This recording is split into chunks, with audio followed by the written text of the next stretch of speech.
नमस्कार दोस्तों।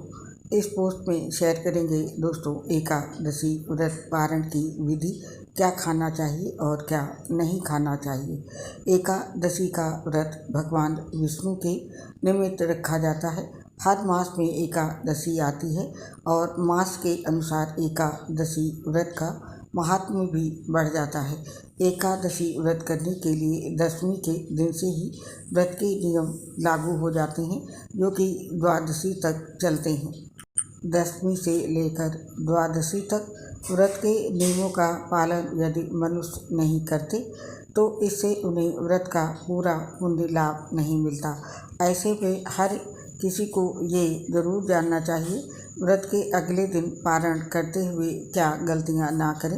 एकादशी पर नियम और संयम के साथ व्रत रखकर भगवान विष्णु की उपासना करने के बाद अगले दिन द्वादशी तिथि पर पारण में खास चीज़ों का ही सेवन करने का विधान है। इस व्रत के पारण में कुछ विशेष चीज़ों का सेवन करने से आपको व्रत का संपूर्ण फल प्राप्त होता है और देवतागण भी प्रसन्न होते हैं। तो आइए जानते हैं क्या हैं ये चीज़ें। तुलसी, भगवान विष्णु को तुलसी बेहद प्रिय है और उनकी पूजा में यदि तुलसी ना हो तो वो पूजा या भोग वो ग्रहण नहीं करते।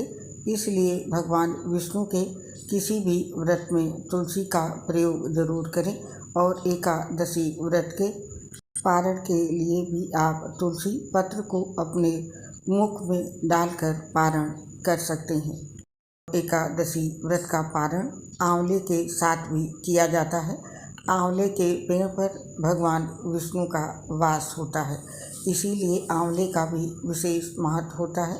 एकादशी व्रत का पारण आंवला खाकर करने से अखंड सौभाग्य, आरोग्य और संतान सुख की प्राप्ति होती है।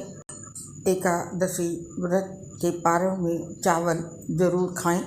एकादशी व्रत के पारण पर चावल जरूर खाना चाहिए। एकादशी व्रत के दिन चावल खाना मना होता है, लेकिन द्वादशी के दिन चावल खाना उत्तम माना जाता है।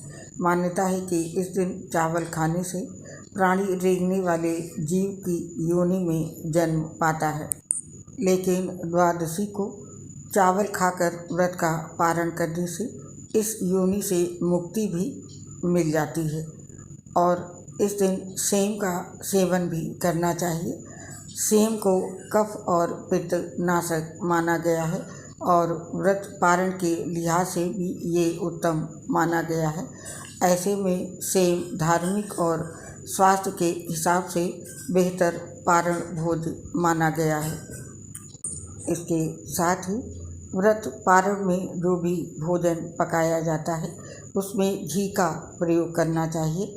गाय के शुद्ध घी से ही व्रत के पारण का भोजन बनना चाहिए। घी को सबसे शुद्ध पदार्थ माना गया है और ये सेहत के लिए भी अच्छा होता है। इसके साथ ही व्रत पारण के समय कुछ चीज़ों का प्रयोग भूलकर भी नहीं करना चाहिए। आइए जानते हैं उन चीज़ों के बारे में। पारण करते समय कुछ चीज़ों का प्रयोग भोजन में भूलकर भी नहीं करना चाहिए। इसमें आती है मूली, बैंगन, साग, मसूर दाल, लहसुन, प्याज आदि का पारण में प्रयोग निषेध है, क्योंकि बैंगन पित्त दोष को बढ़ाता है और उत्तेजना वर्धक होता है। और वहीं मसूर की दाल को अशुद्ध माना गया है।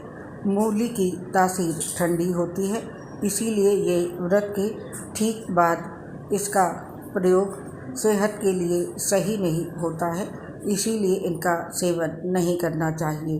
और लहसुन प्याज तामसिक भोजन होता है, इसीलिए इसका प्रयोग भी वर्जित है।